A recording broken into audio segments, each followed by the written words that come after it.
O tema da mensagem dessa manhã é até o fim. Repita assim comigo, até o fim. Cutuca alguém que está do seu lado e fala assim: você vai chegar até o fim. Você vai chegar até o fim. Amém? Amém, igreja? Me ajuda a pregar hoje. Filipenses capítulo 1, versículo 6. Eu quero começar com esse texto. Eu quero começar hoje essa mensagem com esse texto. Filipenses capítulo 1, versículo 6. Deus seja louvado. Deus seja louvado. Filipenses capítulo 1, versículo 6, diz assim: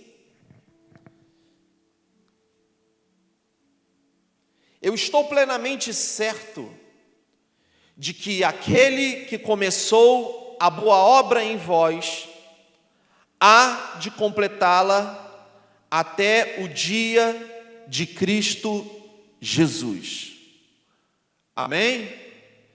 Eu estou bem certo que aquele que começou a boa obra, a aperfeiçoará até o dia de Jesus Cristo. Eu quero começar essa mensagem com essa declaração aos filipenses. E essa declaração, ela nos alcança até o dia de hoje, porque nós precisamos entender e ter a convicção que se um dia Deus começou algo na nossa vida, Ele também completará a sua obra.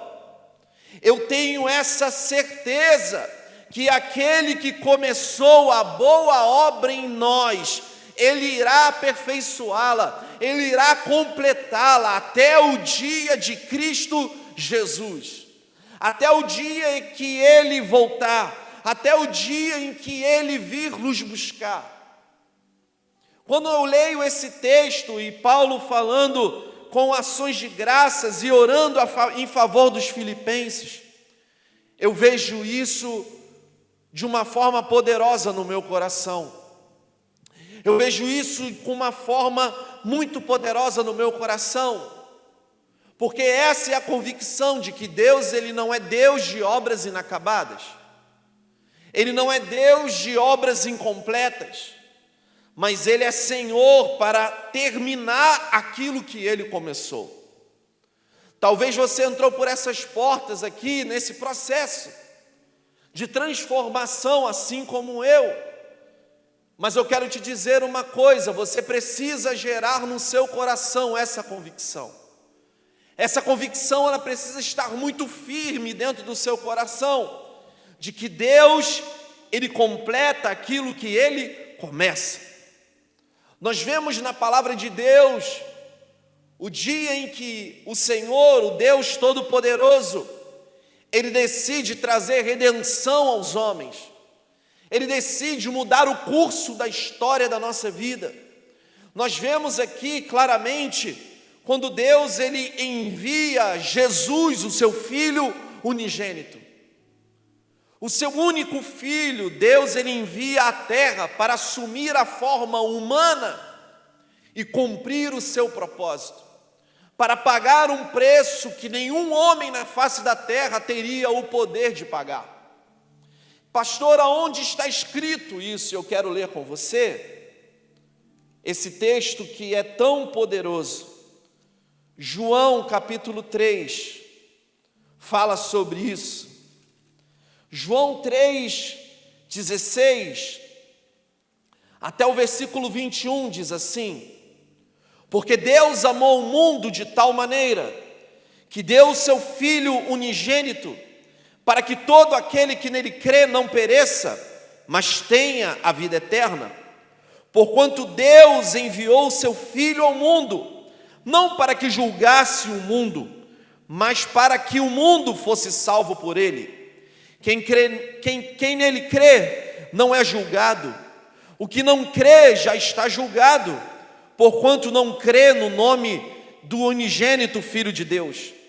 O julgamento é esse, que a luz veio ao mundo, e os homens amaram mais as trevas do que a luz, porque as suas obras eram más. Pois todo aquele que pratica o mal aborrece a luz, e não se chega para a luz, a fim de não serem arguidas as suas obras. Quem pratica a verdade aproxima-se da luz, a fim de que as suas obras sejam manifestas, porque são feitas em Deus. João 3,16 fala sobre a missão do Messias, fala sobre a missão de Jesus, fala sobre o propósito de Jesus, que era trazer salvação e ser a manifestação real do amor de Deus na terra. Nós vamos ver que é por intermédio dele que nós temos acesso ao Pai. Nós vamos ver que Deus enviou o seu Filho ao mundo, não para trazer juízo, mas para trazer salvação. Nessa primeira aparição de Jesus no contexto bíblico, nós vamos ver que Jesus, ele chega até a terra para ser a porta de salvação, para ser a porta de acesso à redenção que Deus queria trazer sobre o homem. Mas nós vamos perceber que Jesus, quando inicia a sua jornada, o seu ministério, ele também foi tentado no meio do caminho. O Cristo, Filho de Deus, ele também passou pelas suas tentações. Mateus capítulo 4, depois você lê na sua casa. Mateus capítulo 4 nos fala sobre o período em que Jesus foi levado pelo Espírito até o deserto. Nós vamos ver o momento em que Jesus, ele tinha que passar pelo seu deserto. O deserto que às vezes nós enfrentamos. O deserto que muitas das vezes tenta nos paralisar. Jesus também passou pelo seu deserto. Mateus capítulo 4 fala que Jesus, ele foi levado pelo Espírito até o deserto, a fim de ser tentado. E nós vamos ver que ali ele ficou 40 dias. Quanto tempo? 40 dias, repita assim comigo, 40 dias. Durante esses 40 dias, o que ele estava fazendo? Ele estava jejuando, ele estava orando, ele estava buscando a Deus, ele estava falando com o seu Pai, ele estava ali também enfraquecido. O texto fala que Jesus estava com o seu corpo físico enfraquecido, 40 dias. Tem alguém aqui que gosta de fazer jejum? Jejum? Assim, pastor, eu gosto de fazer jejum todo mês eu gosto de fazer jejum. Jejum é difícil, 40 dias sem nada. Uma vez eu fui inventar, irmão, de fazer aquele jejum de Daniel. Alguém já fez jejum de Daniel? Aqui? Já fez? Meus irmãos, quando terminou a primeira semana, eu aplaudi de pé Daniel. Falei, nossa Deus, esse Daniel aí era casca grossa. Uma dor de cabeça, um mal-estar, não estava conseguindo nem trabalhar direito. Acho que para mim o maior desafio foi o café, por incrível que pareça. E era 21 dias lá. Foi desafiador. Jesus estava 40 dias no deserto, sem comer. 40 dias. E aí, Jesus no seu deserto, ele foi levado a uma tentação. No nosso deserto também nós somos tentados, como Jesus foi. Quais foram as tentações que o Mestre passou? Quais foram as tentações que Jesus estava passando? Nós vamos ver que na primeira aparição do diabo com Jesus ali, o diabo ele fala o seguinte para Jesus: ei Jesus, você está com fome, né?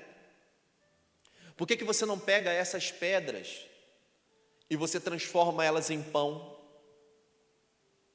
Por que você não pega essas pedras agora e você transforma em pão, porque você precisa comer? Muitas das vezes, no meio do caminho, nós somos tentados como Jesus foi tentado.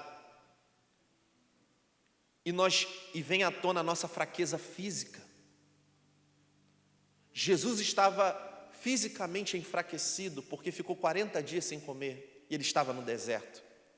E não ficou 40 dias sem comer, estando em casa, deitado numa cama, não, ele estava no deserto. Quantas vezes as pessoas param no meio do caminho por causa das suas fraquezas físicas? Mas para cada tentação do diabo contra Jesus, ele sempre argumentou usando a própria palavra de Deus.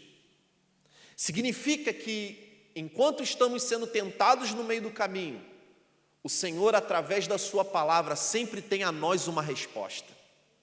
A resposta que nós precisamos para vencer no meio do caminho é a palavra de Deus. Jesus, quando recebe essa tentação de Satanás, ele declara, a Bíblia diz: nem só de pão viverá o homem, mas de toda palavra que procede da boca de Deus. No meio do caminho, as nossas necessidades físicas, elas vão tentar pulsar, elas vão pular para fora, para fazer você desistir no meio do caminho. Quantas pessoas estão fisicamente cansadas? Estão lutando, e essa luta vai cansando fisicamente. Parece que o corpo sente, e pessoas têm parado justamente no meio do caminho. Nós vamos ver que o diabo, não satisfeito, agora ele lança uma segunda tentação sobre Jesus. Ele fala o seguinte: Jesus, por que você não se joga desse abismo? Porque eu tenho certeza que os anjos de Deus vão te salvar. Os anjos de Deus, se joga aqui desse abismo, que os anjos de Deus, eles vão te salvar. Quando eu estava lendo isso, e trazendo uma analogia para a nossa vida, muitas das vezes, no meio do caminho, a nossa fraqueza, ela é completamente emocional. Ela é completamente emocional. Existem pessoas que estão literalmente desistindo no meio do caminho, porque essa fraqueza emocional, ela tomou conta de todo o seu ser. Nós vamos ver o diabo falando para Jesus: ei, se joga do abismo, porque os anjos vão te salvar. Lembra do que eu falei? Que para todo questionamento do diabo, Jesus usava a própria palavra. E ele declara em Mateus capítulo 4, versículo 7, o Senhor diz: não ponha à prova o Senhor teu Deus. Quantas e quantas vezes, irmãos, nós somos totalmente afetados pelas nossas emoções, e nós nos jogamos em qualquer circunstância que está diante de nós. Nós fraquejamos, nós nos prostramos, nós tiramos a vida de um sonho que não foi nós que plantamos, mas foi o próprio Deus. Porque as nossas emoções estão totalmente fragilizadas. Quantas e quantas pessoas têm desistido no meio do caminho por causa da sua fraqueza emocional? No meio do caminho, o inimigo, ele tenta confundir as nossas emoções. Ele tenta confundir, embaralhar as coisas. Sabe por quê? Porque muitas das vezes é nas emoções que nós perdemos o propósito. É justamente nas emoções que nós somos afetados. A Bíblia continua dizendo que o diabo, ele continua a tentar Jesus no seu deserto. Ele continua a tentar Jesus durante esse período em que o seu corpo físico estava fraquejando. E agora ele vai profundo. A Bíblia conta que o diabo, ele mostra toda a cidade. Ele mostra todos os reinos a Jesus. E ele fala o seguinte: olha, me adore, que eu te darei o mundo e as suas glórias. Me adore, que eu te darei todas as coisas. Me adore, porque eu te darei tudo isso será seu, mas você só precisa se prostrar e me adorar. No meio do caminho, o nosso caráter, ele é testado. Muitas das vezes nós queremos a porta muito mais fácil. Muitas das vezes nós queremos acessar o caminho mais simples. Muitas das vezes nós queremos entrar pelo lugar que dá menos trabalho, que tem menos esforço. Jesus já sabia que toda a glória seria dada a ele. Nós vemos o diabo tentando pegar ele no seu caráter, mas Jesus tinha uma resposta na palavra. A palavra diz: adore somente a Deus e só a Ele preste culto. Mateus capítulo 4, versículo 10 fala sobre isso: adoração somente a Deus e só a Ele preste culto. No meio do caminho, o inimigo ele tentará mudar a sua essência, ele tenta mudar o seu caráter, o inimigo ele tentará colocar em seu coração adoração naquilo que é transitório, naquilo que é passageiro. Todos aqueles reinos que o diabo mostrou para Jesus, que o diabo falou: olha, eu vou te entregar esses reinos, todos esses reinos são transitórios, são passageiros, mas o reino dos céus é eterno. O reino dos céus é eterno. Todos aqueles reinos passarão, mas o reino dos céus é eterno. Nós precisamos tomar muito cuidado no meio do caminho, porque é no meio do caminho que fazemos as coisas que nós não deveríamos fazer, que o diabo tenta tocar no nosso caráter,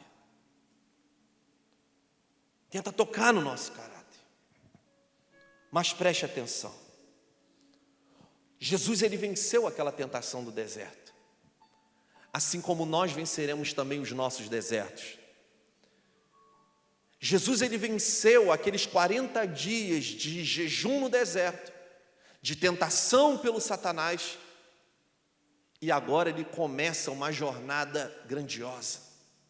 Você conhece a história? Jesus ele foi passando por muitos lugares, trazendo as realidades do reino dos céus, trazendo o amor de Deus na terra, curando os enfermos, libertando os cativos, provocando grande alvoroço nos lugares que ele estava, porque aquilo que ele falava era diferente, aquilo que ele falava conectava as pessoas ao Pai, aquilo que ele falava transformava a vida das pessoas por completo, e ele se tornou uma ameaça. A Bíblia conta que Jesus ele foi capturado, ele foi traído, um dos seus, e o que nós vemos agora? Nós vemos Jesus num outro momento. Porque teve deserto, sim ou não? Teve. Assim como também tivemos os nossos. Mas ele ainda não tinha chegado no fim da história. Ele ainda estava no meio do caminho. E no meio do caminho você conhece a história. Jesus estava orando ali nos últimos momentos, no seu momento de agonia. Jesus faz uma oração ao Pai. Senhor, se possível for, passa de mim esse cálice. Senhor, se possível for, afasta de mim esse cálice. Você sabe quem falou isso? Jesus, o Filho de Deus. Jesus, o Filho de Deus, declara isso com os seus lábios. Jesus já estava sentindo o peso que viria sobre ele. Ele estava sentindo: Senhor, se possível for, passa de mim esse cálice. No meio do caminho, meus irmãos, muitas das vezes a circunstância nos leva a desistir. A circunstância nos leva a desistir. Mas existe algo que precisa pulsar dentro do nosso coração. Existe algo que precisa pulsar dentro de nós. Precisa pulsar algo diferente dentro de nós. O que é, pastor? É aquilo que Deus falou no início da jornada. Jesus estava em profunda agonia, ele sabia o sofrimento que ele iria passar, o peso do pecado de toda a humanidade agora estava sobre os seus ombros. A palavra dele diz: ei, se possível for, passa de mim esse cálice, mas que não seja feita a minha vontade, mas seja feita a sua vontade.